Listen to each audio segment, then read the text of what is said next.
A lot of my clients have been talking to me recently about emotions, but like they're a bad thing. Hi, I'm Dana Zellers and I'm a corporate and executive coach.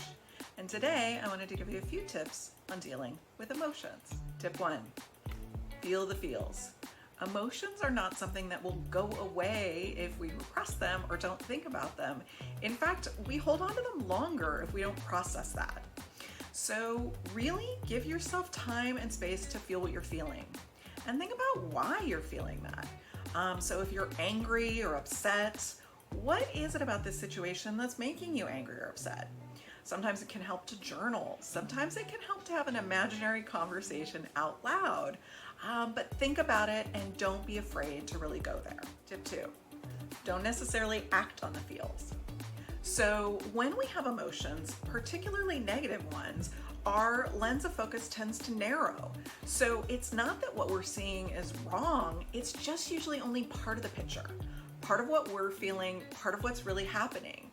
And so it's really important to give yourself time to step away from the situation. If you're at work, you don't need to respond immediately, even if you're in the same meeting. It's perfectly acceptable to take some time to process the information. It's also perfectly acceptable to tell the other person that you need the time to do that. Tip 3, shift the fields.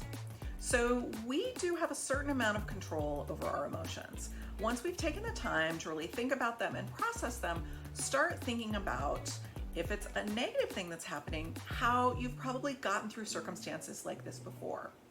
It can sometimes help to look at the positive of things.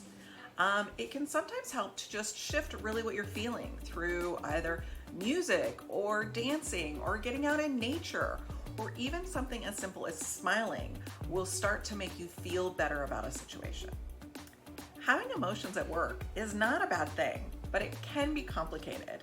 So it's important to learn how to manage the way you're feeling and responding so that you're doing what you actually want to be doing. It's also important to start looking at some of those underlying issues and what might be causing some of those emotions that you might not so much want to be feeling. If you'd like to talk more, please reach out.